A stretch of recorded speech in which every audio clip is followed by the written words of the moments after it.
ব্রট to you by Vguard, co-powered by Sensodyne ও ভিমল বলো কথা কেশরী। Associate sponsor UltraTech cement.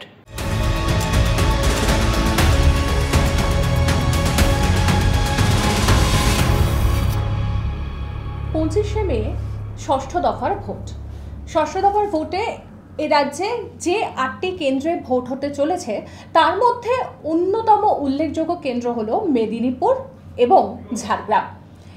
এই দুই কেন্দ্রে জঙ্গলমহলের ভোট যেমন অত্যন্ত গুরুত্বপূর্ণ, একই সঙ্গে গুরুত্বপূর্ণ কিন্তু এই দুই কেন্দ্রের প্রার্থীরাও। আমরা যদি মেদিনীপুরের কথা ধরি, দিলীপ ঘোষ এখানকার সিটিং এমপি। সেই দিলীপ ঘোষকে এখান থেকে সরিয়ে পাঠানো হয়েছে বর্ধমান দুর্গাপুরে। সেখানে এবার প্রার্থী করা হয়েছে অগ্নিমিত্রা পালকে। অন্যদিকে মেদিনীপুরের তৃণমূলের প্রার্থী জুন মালিয়া।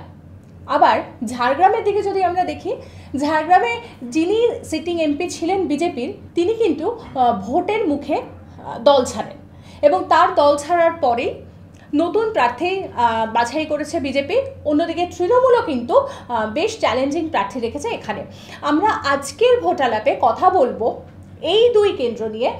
আমার সঙ্গে রয়েছে তন্নিষ্ঠা, আমার সঙ্গে রয়েছে শর্মিষ্ঠা এবং আমি সায়নী।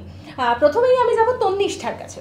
তন্নিষ্ঠা, একটা জিনিস, মেদিনীপুর কেন্দ্র নিয়ে আমরা যদি কথা বলি তাহলে প্রথমেই যে কথাটা উঠে আসে যে দিলীপ ঘোষ, দিলীপ ঘোষকে সরিয়ে এখানে অগ্নিমিত্রা পালকে ক্যান্ডিডেট করলো। এটা কিন্তু মানে এই লোকসভা নির্বাচনের একটা খুব মানে তাৎপর্যপূর্ণ একটা বিষয়, একটা রদবদল বলতে পারো, যেখানে দিলীপ ঘোষ কিন্তু এই যে কেন্দ্র, একসময় অবভিয়াসলি এটা ছিল বামেদের দুর্গ, ঠিক আছে, দীর্ঘদিনের বাম মানে সিপিআই এর কেন্দ্র ছিল এটা। দীর্ঘদিন পরপর সিপিআই এর প্রার্থীরা জিতেছেন। এরপরে 2014-তে এখানে ঘাসফুল ফোটে প্রথম সন্ধ্যা রায়ের হাত ধরে, অভিনেত্রী সন্ধ্যা রায়কে প্রার্থী করেছিলেন মমতা বন্দ্যোপাধ্যায় এবং সেখানে ভালো মার্জিনে তিনি জয়ী হন। তখনও কিন্তু বিজেপি অনেকটাই পিছনে ছিল। এখানে যে গেরুয়া শিবিরকে নিয়ে আসা বা পদ্ম ফোটানো, সেটা কিন্তু দিলীপ ঘোষের হাত ধরেই। এবং দিলীপ ঘোষ 2016 সালে এখানে প্রথমবার বিধায়ক হন খড়গপুর সদর থেকে। এবং এই খড়গপুর সদর একটা খুব গুরুত্বপূর্ণ একটা কেন্দ্র, কারণ এখানে এটা একটা রেল কলোনি রয়েছে, রেলকে কেন্দ্র করে তৈরি হওয়া একটা শহর, এবং এখানে আইআইটি রয়েছে। এখানে মানে প্রচুর বাইরের লোকজন, মানে ভিন রাজ্যের লোকজন এখানে এসে বসবাস করে, ভাষাভাষীর মানুষ বসবাস করে। এখানে ভোটারদের মধ্যে একটা বৈচিত্র্য আছে। সেই অর্থে এটা খুব গুরুত্বপূর্ণ একটা কেন্দ্র। এবং সেখানে তৎকালীন বিজেপির রাজ্য সভাপতি ছিলেন দিলীপ ঘোষ। দিলীপ ঘোষ পদ্ম ফোটাতে সমর্থ হন এবং তারপরে 2019 সালে তিনি লোকসভা নির্বাচনের প্রার্থী হন এবং দীর্ঘদিনের সাংসদকে হারিয়ে তিনি সাংসদ হন। এবং এটাও কিন্তু মানে বিজেপির জন্য একটা খুব বড় জয় ছিল, কারণ তিনি সেই সময় বিজেপির অন্যতম মুখ রাজ্য সভাপতি, এবং তিনি ওই কেন্দ্রে দীর্ঘদিন পরে ওখানে পদ্ম ফুটেছে, পদ্ম ফোটানো। এবং সেখান থেকে এতগুলো আসন এবং মেদিনীপুরের মতো গুরুত্বপূর্ণ। এবং আমরা কিন্তু দেখেছি যে সেখানে তারপরে সেই কেন্দ্র ছেড়ে যে তিনি চলে এসেছেন বা সেই কেন্দ্রে যাননি, যেটা আমাদের বিভিন্ন রাজনৈতিক নেতা নেত্রীদের ক্ষেত্রে অভিযোগ উঠে থাকে যে তারা কেন্দ্রে যান না। কিন্তু দিলীপ ঘোষকে কিন্তু আমরা সেরকম দেখিনি। উনি কিন্তু সেখানে মাটি একদম কামড়ে পড়ে থেকে সংগঠনটা করেছেন। সেখানকার কর্মীদের সঙ্গে প্রতিনিয়ত কথা বলা, চা চক্রে বসা ইত্যাদি ইত্যাদি, এগুলো কিন্তু আমরা একদম প্রতিনিয়ত দেখেছি। সেখানে মানে পরের নির্বাচনে মানে 19-এ তিনি সাংসদ হয়েছিলেন, 24-এই যে তাকে সেখান থেকে সরিয়ে দেওয়া হবে, এটা বোধহয় মানে খুব একটা কাম্য ছিল না বা খুব একটা আশা করেনি। প্রত্যাশিত ছিল না, এমনটা ছিল না একেবারেই। দিলীপ ঘোষের কথা যেমন বললাম, তেমন শর্মিষ্ঠা একটু জানবো যে এখানে জুন মালিয়াকে প্রার্থী করেছে তৃণমূল। এটাও তো একটা বড় চ্যালেঞ্জ। অগ্নিমিত্রা পাল একদিকে, অন্যদিকে হচ্ছে জুন মালিয়া। এই টক্করটা কিরকম হতে পারে? একদমই, মানে আমরা যদি দেখি এই জেলার দুটো লোকসভা কেন্দ্র, দুটো লোকসভার মধ্যে মেদিনীপুরের এপি সেন্টার হচ্ছে কিন্তু একটা শহর, যেটার মধ্যে কেন্দ্রের উন্নয়নটা সরাসরি ছোঁয়া লাগে। কেন্দ্রের উন্নয়নের নেপথ্যে সৌজন্যে হচ্ছে ভারতীয় রেল। সেই রেলকে কেন্দ্র করে এখানকার রেলের মানে এর সমস্ত কৃতিত্বটাই হচ্ছে দিলীপ ঘোষ কেড়ে নিয়েছেন। কারণ রেল শহরের রেলের পরিকাঠামো উন্নয়ন, স্টেশনের পরিকাঠামো উন্নয়ন, আন্ডারপাস, সড়ক, সেতু, এই সমস্ত কিছুই উন্নয়ন হয়েছে এই লাস্ট কয়েক বছরে। দিলীপ ঘোষের এই কৃতিত্ব, দিলীপ ঘোষ যেহেতু এখন নেই, তার জায়গায় অগ্নিমিত্রা পালকে রাখা হয়েছে। অগ্নিমিত্রা পাল কিন্তু এই দিলীপ ঘোষের কৃতিত্বের এই লিগাসিটাকে ইউজ করার চেষ্টা করছে। সেক্ষেত্রে তাদের বেনিফিটটা অনেকটাই বেশি। কিন্তু পাল্টা জুন মালিয়া যেটা করছে, জুন মালিয়া করছে যে পুরসভার উন্নয়নের ক্ষেত্রে যে রেলের বাধা, রেল বস্তির অনুন্নয়ন, রেল কলোনির বাসিন্দাদের নানান রকমের অভাব অভিযোগ, এইগুলোকে কেন্দ্র করে ও কিন্তু আলাদা করে গ্যারান্টি দিচ্ছে যে সেখানকার নিচু স্তরের লোকদের উন্নয়ন, যেই জায়গাগুলো রেলের কাজের জন্য বাধা পেয়ে যাচ্ছে। তো ফলে এখানে যেমন রেলটাকে কেন্দ্র করেই কিন্তু এই মেদিনীপুর এই শহর কেন্দ্রিক যে ভোটটা, এটা অনেকটা ডিপেন্ড করছে। তো সেক্ষেত্রে ওখানকার একটা জিনিস লক্ষ্য করলে বোঝা যাবে যে যখন ওই 7টা বিধানসভার মধ্যে তৃণমূল 6টাতেই জিতেছিল, বিজেপি জিতেছিল 1টাতে, এবং এই শহরে দিলীপ ঘোষের লিড ছিল 45,000-এরও বেশি। সেই কারণে বিজেপির একটা স্ট্রং পয়েন্ট এখানে রয়েছে।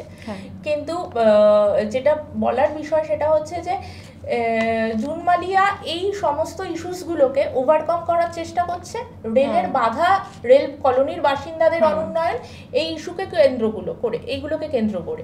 তো রাজনৈতিক বিশ্লেষকরা যেটা বলছে যে ওই শহরে যেহেতু ভিন প্রদেশের বাসিন্দারা অনেক বেশি থাকে, ফলে ওখানকার লোকরা জেনারেলি ভোটটা দেয় জাতীয় স্তরের রাজনীতিটা বিচার করে। আগেও আমরা দেখেছি যে কেন্দ্রে যখন কংগ্রেস ছিল তখনও কিন্তু এই শহরে খড়গপুর শহরে কংগ্রেসের একটা প্রভাব ছিল, মানে দিল্লিতে যে থাকে তার একটা, কারণ যেহেতু ভিন প্রদেশের বাসিন্দারা রয়েছে এবং তারা জাতীয় রাজনীতির ক্ষেত্রটাকে বিচার করে এখানে ভোটটা দেয়।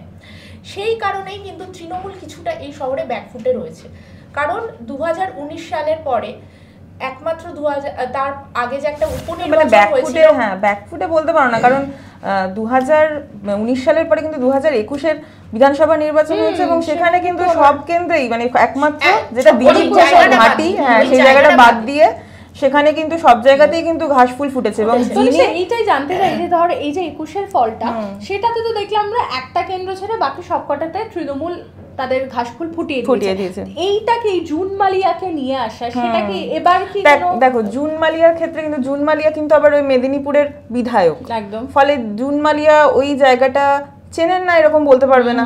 বেশ কয়েক বছর হয়ে গেছে, 2021 থেকে 2024, তাহলে 3 বছর ধরে তার ওখানে একটা যাতায়াত রয়েছে, ওখানে একটা সংগঠনের সঙ্গে তার যোগাযোগ রয়েছে, তিনি কর্মীদের সঙ্গে দেখা করেন, ওখানকার সমস্যা জানেন বোঝেন।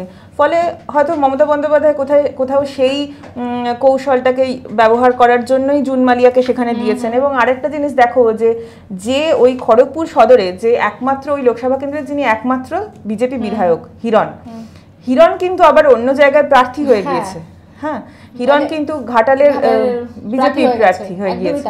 মানে এখানে যদি মানে হিরণ যদি জেতে তাহলে সেক্ষেত্রে এখানে আবার উপনির্বাচন আবার একটা অন্য থাকতে পারে। হ্যাঁ, মানে হিরণ মানে সরে যাচ্ছেন ওই জায়গাটার থেকে, সেরকম একটা প্রবণতা তৈরি হয়ে যাচ্ছে। ফলে মানে দেখো ফলাফল দুদিকেই যেতে পারে। আমি একটা জিনিস বলবো যে এই কেন্দ্রটা এখন না হয় তৃণমূলের কথা শোনা যাচ্ছে, এখন না হয় বিজেপির কথা শোনা যাচ্ছে, কিন্তু একটা সময় তো এটা বামেদের একটা জায়গা ছিল, সেই জায়গা থেকে এবার বামেরা এবারও প্রার্থী দিয়েছে। একদমই। তো সেই প্রার্থী 1952 সাল থেকে 1977 সাল অবধি এটা পুরোটাই বামেদেরই দখলে ছিল, সেখান থেকে আস্তে আস্তে ব্যাকফুটে যেতে থাকে। কিন্তু এখন ঘরের ছেলে বিপ্লব ভট্টকে প্রার্থী করেছে হচ্ছে সিপিআই। তো ঘরের ছেলে কেন বলার কারণ সে ওই জায়গাটায় থাকে এবং ওই জায়গাটা থেকে ওখানকার মানুষদের বিভিন্ন যে অভাব অভিযোগ, যেটা একদম নিচু স্তরের লোকদের যে কথাবার্তা, জনসংযোগটা কিন্তু তার অনেকটা বেশি। তো সেইখানে কিন্তু বিপ্লব ভট্ট অনেকটা ফ্যাক্টর হয়ে দাঁড়াচ্ছে অন্তত পক্ষে ভোট কাটার ক্ষেত্রে। কারণ অনেকেই মনে করছে যে সিপিএম হয়তো গত অনেকবারের থেকে এবারে ভোটের সংখ্যাটা, ভোটের হারটা একটু হলেও বেশি করবে, বামেরা কিছুটা উঠে আসতে পারে। হ্যাঁ, সেই ক্ষেত্রে বিপ্লব ভট্টর ওই ঘরের ছেলে ঘরের ছেলের ফ্যাক্টরটা অনেক বেশি কাজ করবে ওই শহরের ক্ষেত্রে। তো এটা একটা বিষয় থাকবে। কিন্তু এখানে জুন মালিয়া কিন্তু বাইরের প্রার্থী, এটা হচ্ছে অগ্নিমিত্রাও বাইরের প্রার্থী, সেই কথাটা হচ্ছে। কিন্তু এই কেন্দ্রে আরো একটা ফ্যাক্টর আমরা 19টা দেখতে পাচ্ছি, সেটা হচ্ছে কুর্মী ভোট। হ্যাঁ, এইটা কিন্তু এবারে নতুন ফ্যাক্টর হতে চলেছে। ইভেন এরকমও অনেকে বলছেন যে এই যে কুর্মী আন্দোলন এবং তাদের ঘিরে দিলীপ ঘোষের যে বিভিন্ন রকম মন্তব্য, সেইটার কারণেও অনেকে বলছেন যে মেদিনীপুর থেকে দিলীপ ঘোষকে সরিয়ে দেওয়া হয়েছে। তার কারণ বিজেপি মনে করেছে এটা তাদের জেতা আসন, সেই জায়গায় দিলীপ ঘোষের কিছু মন্তব্য তাদের বিড়ম্বনায় ফেলেছে, ভোট বাক্সে তারা আর কোনো রকম বিড়ম্বনা চাইছে না। মানে কুর্মীরা একটা বড় ফ্যাক্টর হবে এটা কিন্তু আশা করাই যায়। একেবারে এই কেন্দ্রটায় কিন্তু মানে কুর্মী ভোটের ক্ষেত্রে একটা অন্তত প্রভাব যে পড়বে সেটা তো মানে অনেকেই বলছেন। তবে এখানে ইস্যুটাই এখানে অত্যন্ত মানে স্পর্শকাতর একটা বিষয়, এবং না শাসক না বিরোধী কেউই একবারই কিন্তু কুর্মী। এবং আমরা যেটা দেখেছি যখন এই যে বিক্ষোভ দেখাচ্ছিল বা রেল অবরোধ করেছে, আমরা কিন্তু দেখেছি যে ওরা কিন্তু কোনো রাজনৈতিক দলের মানে কোনো পন্থাতেই যাচ্ছে না, ওদের কিন্তু আন্দোলনটা একেবারে স্বতন্ত্র, একেবারে আলাদা। তৃণমূল এবং বিজেপি সব নেতৃত্বই এটা ভাবছে যে ঠিক কোনটা বলে তাদেরকে সন্তুষ্ট করা যেতে পারে, কারণ তাদের মূলত দুটো দাবি, এক হচ্ছে তাদেরকে তপশিলি তালিকাভুক্ত করা, আর তাদের ভাষাটা সাংবিধানিক। কিন্তু এই মুহূর্তে তো সেটা বলে সেই নিশ্চয়তা দিতে পারছে না। নিশ্চয়ই এটা একটা, তবে হ্যাঁ এটা ঠিক যে একটা কিন্তু গুরুত্বপূর্ণ জায়গায় এটা যেতে পারে। মানে কুর্মী ভোটটা যে গুরুত্বপূর্ণ হবে, ইভেন তাদের যারা নেতা, জেলার নেতা, তারাও বলছেন প্রায় 1.5 থেকে 2 লক্ষ ভোটার আছেন কুর্মী সম্প্রদায়ের মানুষ যারা, সেক্ষেত্রে কুর্মী ভোটটা যে এই কেন্দ্রে একটা গুরুত্বপূর্ণ জায়গা নেবে সেটা কিন্তু মানে বলা বাহুল্য। তবে মেদিনীপুরের পাশাপাশি আমরা যদি একটু ঝাড়গ্রামের দিকে চোখ রাখি এবার। আচ্ছা তন্নিষ্ঠা, এই যে ধর কুনার হেমব্রমের সরে যাওয়া, নতুন প্রার্থী প্রণব টুডুকে আনা এবং তৃণমূলের প্রার্থী বা বামেদের প্রার্থী, যে এই জায়গাটা দিয়ে যদি আমরা হ্যাঁ একটা তো অন্য সমীকরণের আভাস এবার রইল। দেখো শাইনিদি, আমরা আজকে দুটো কেন্দ্র নিয়ে আলোচনা করছি, এই দুটোর মধ্যে কিছু মানে মিল আছে আমি বলবো। হ্যাঁ, এই কেন্দ্রেও কিন্তু আমরা দেখেছি যে প্রথম দিকে কংগ্রেস ছিল, তারপর দীর্ঘদিন ধরে বামেদের ঘাঁটি, এবং যখন 2009 সালে বিভিন্ন কেন্দ্রে ঘাস ফুল ফুটতে শুরু করেছে, তখনও কিন্তু এই দুটো কেন্দ্রে মানে মেদিনীপুর আর ঝাড়গ্রাম দুটো কেন্দ্রেই সিপিএম মানে বামেদের দখলে ছিল। এবং তারপরে 2014-তে এলো তৃণমূল এবং 2019-এ এলো বিজেপি। মানে এই দুটো কেন্দ্রের ভীষণভাবে মিল আছে, এই রাজনৈতিক চরিত্রগত মিল আছে। ঝাড়গ্রাম কেন্দ্রের ক্ষেত্রেও তাই। ঝাড়গ্রাম কেন্দ্রে গতবার 2019-এর লোকসভা নির্বাচনে বিজেপি জয়ী হয়, কিন্তু মানে বিজেপি যে কটা আসন পায় সেটা কিন্তু 2019-এ সার্বিকভাবে খুব উল্লেখযোগ্য ছিল। হ্যাঁ, এটা তো বলাই যায়, এই প্রথমবার এতগুলো আসন পেয়েছিল 2019 সালে। সেক্ষেত্রে এইবার দেখা গেল ঠিক ভোটের মুখেই একদিকে রানাঘাটে মুকুটমণি অধিকারী, তিনি বিধায়ক ছিলেন বিজেপির, তিনি তৃণমূলে যোগ দিয়ে দিলেন, আর অন্যদিকে দেখা গেল তার ঠিক মানে কয়েকদিনের মধ্যেই দেখা গেল যে এখানকার যিনি সাংসদ কুনার হেমব্রম, বিদায়ী সাংসদ, তিনি জানিয়ে দিলেন যে তিনি বিজেপি ছাড়ছেন। তবে তিনি কিন্তু অফিসিয়ালি এখনো পর্যন্ত তৃণমূলে যোগ দেওয়ার কথা বলেননি, তিনি বলেছেন আমি রাজনীতি থেকে সরে যাচ্ছি।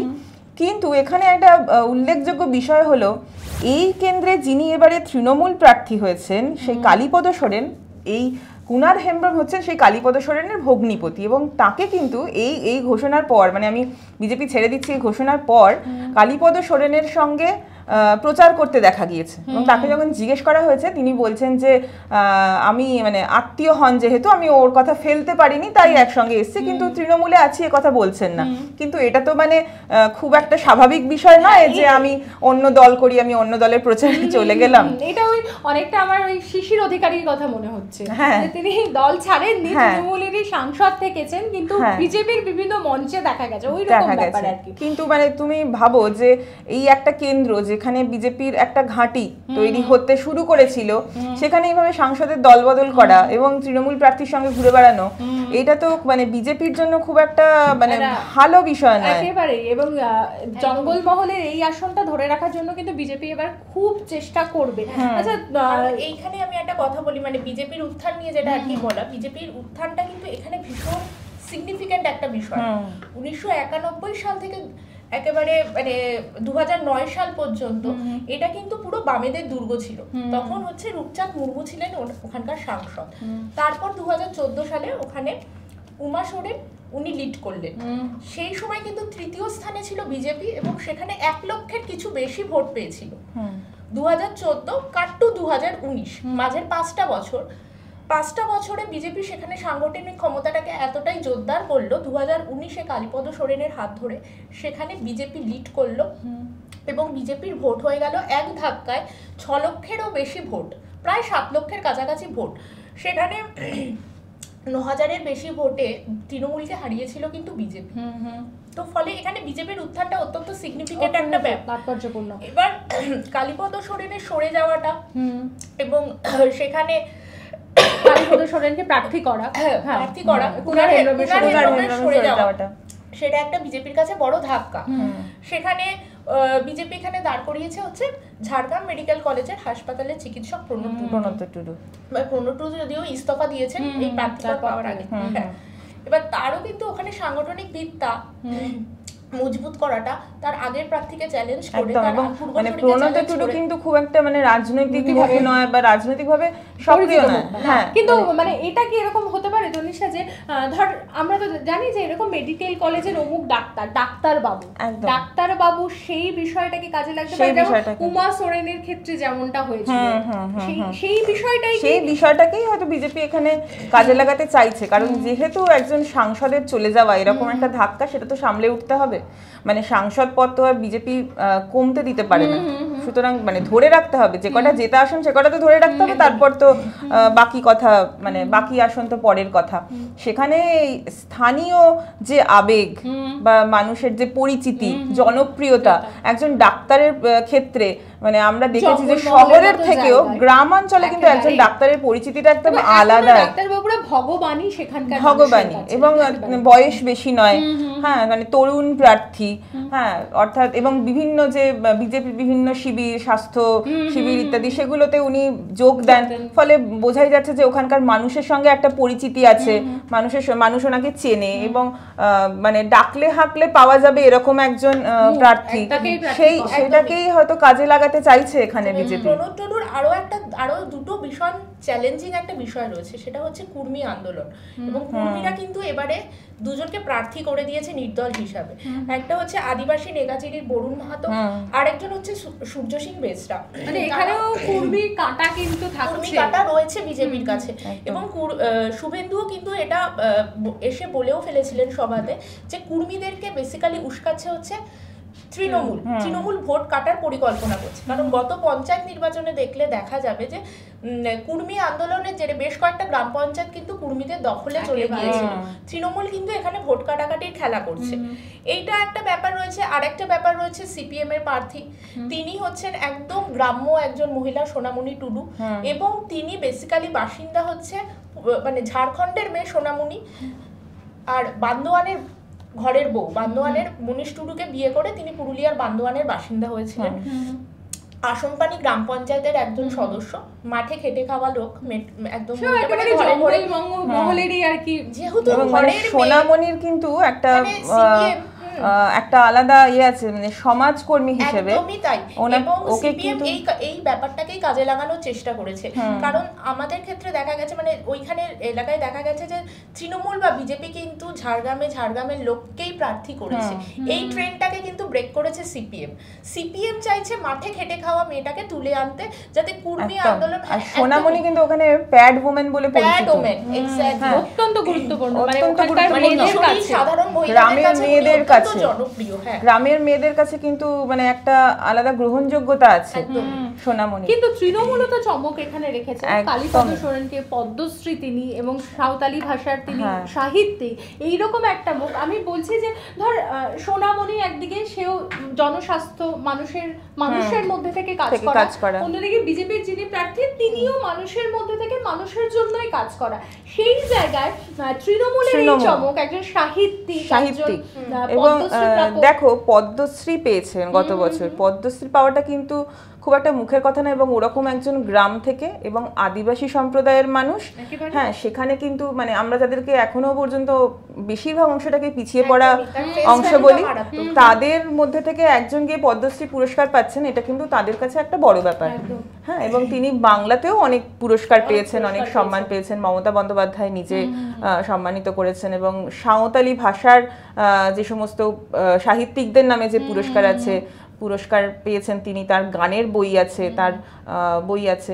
তো সেক্ষেত্রে এই যে সাঁওতালি ভাষাটাকে তো একটা স্বীকৃতি, এটা তো বলা যেতে পারে। মানে সাঁওতালি ভাষা থেকে দেখো বাংলা সাহিত্য বা হিন্দি, ইংরেজি, হ্যাঁ এগুলো নিয়ে কিন্তু চর্চা হয়, মানে জাতীয় স্তরে গিয়ে একটা পুরস্কার পাচ্ছে সাঁওতালি ভাষা থেকে, তাদের ভাষাটা একটা স্বীকৃতি পাচ্ছে, ফলে এটা কিন্তু মানে ওখানকার মানুষের সংসদে পাঠাতে চাইছে এটা কিন্তু মানে ওখানকার মানুষের কাছে ভাষা নিয়ে একটা আবেগ তো ওখানকার মানুষের আছেই, সবাই তো চায় যে আমার ভাষা এগিয়ে যাক একদম একদম একদম ভারত সভায় শ্রেষ্ঠ আসন পাক আমার ভাষায় ভাষা নিয়ে আমাদের সকলেরই ভালোবাসা আছে। সাঁওতাল রাষ্ট্রপুঞ্জে গান গাইবে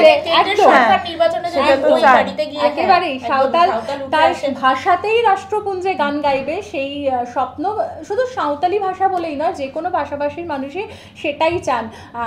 এই মেদিনীপুর কেন্দ্র এবং ঝাড়গ্রাম কেন্দ্র, এই দুই কেন্দ্রের মসনদে কে বসে সেটা অবধি জানতে হলে তো আমাদের 4 জুন অবধি অপেক্ষা করতেই হবে। আমাদের আজকের ভোটালাপ এ পর্যন্তই। আমাদের আজকের পর্ব আপনাদের কেমন লাগলো অবশ্যই আমাদের কমেন্ট বক্সে জানান। যদি ভালো লেগে থাকে লাইক কমেন্ট শেয়ার করুন, আর অবশ্যই আমাদের চ্যানেলটি সাবস্ক্রাইব করুন। Brought to you by Vguard, co-powered by Sensodyne ও ভিমল, বলো কথা কেশরী। Associate sponsor UltraTech cement.